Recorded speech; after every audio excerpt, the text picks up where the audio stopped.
बारिश में मिट्टी की चिमनी वाला एक गर्म पत्थर का आश्रय। जियाओमी ने दरवाजे के सामने स्वादिष्ट चिकन ड्रमस्टिक्स खाते हुए रात बिताई। इस विशाल जंगल में अकेले जीवित रहते हुए मौसम किसी बच्चे के चेहरे की तरह अप्रत्याशित था। वह पूरी तरह तैयार थी। उसने एक टाइट रेनकोट पहना हुआ था और बहादुरी से जंगल में और अंदर चली गई। वह एक संकरे रास्ते पर चल रही थी और ऐसा लग रहा था जैसे कोई रास्ता ही नहीं है। लेकिन जियाओमी पीछे नहीं हटी।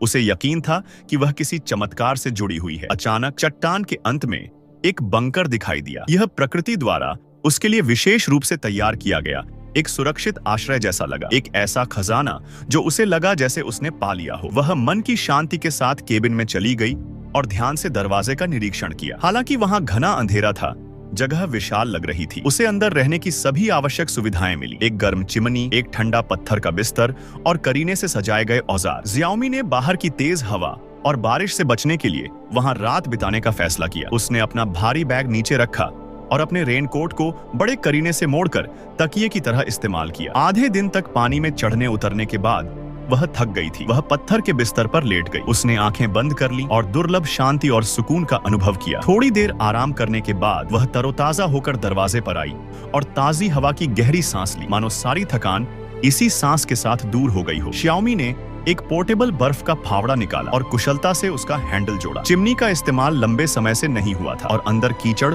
और मलबे से भरा था। उसने सावधानी से अतिरिक्त गीले ब्लॉकों को अलग किया, जमा हुई कीचड़ और रेत को हटाया, अंदर की जगह को खोखला किया और ऊपरी और निचली संरचनाओं को जोड़ा। उसने साफ की गई खाद को मछलियों को खिलाने के लिए धारा में फेंक दिया, जो पर्यावरण के अनुकूल और व्यावहारिक दोनों था। बेकार कीचड़ और रेत को साफ करने के बाद उसने दरवाजे के सामने बोतल के हैंडल पर पड़ी सूखी शाखाओं और पत्तियों को भी साफ किया। थोड़ी मेहनत के बाद आश्रय आखिरकार लोगों के रहने की जगह जैसा बन गया। जियाओमी पास के गोभी रेगिस्तान गई और जलाऊ लकड़ी के रूप में कुछ सूखी शाखाएं उठा लाई। उसने चिमनी में लकड़ियां जमा की और ध्यान से उसे एक लकड़ी से जलाया। जैसे ही लपटें उठी, चिमनी फिर से जल उठी। जियाओमी ने सामग्री, बर्तन और कड़ाही निकाली और दरवाजे के सामने तालाब में खाना धोया और संसाधित किया। रात का खाना काफी स्वादिष्ट था और एक बड़ा चिकन लेग विशेष रूप से लुभावना था। लियांग हो तुओमो इंग्लिश। इसमें कई तरह की ताजी सामग्री और सब्जियां भी थी। उसने साफ किए हुए खाने को बाद में इस्तेमाल के लिए एक ताजा रखने वाले डिब्बे में रख दिया और एक बर्तन में पानी उबालने के लिए रख दिया। पानी के उबलने का इंतजार करते हुए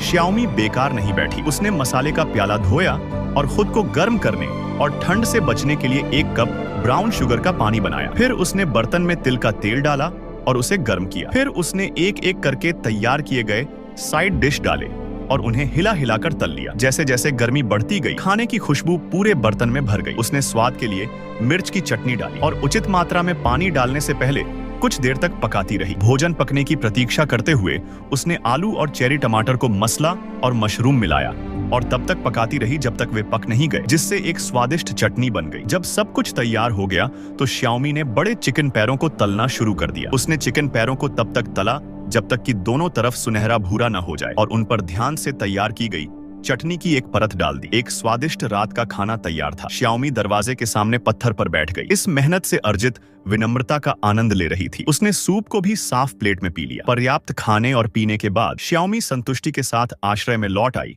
और एक नरम बिस्तर लगाया। हालांकि यहाँ कोई दुकान या मनोरंजन की सुविधाएं नहीं थी, फिर भी जियाओमी ने महसूस किया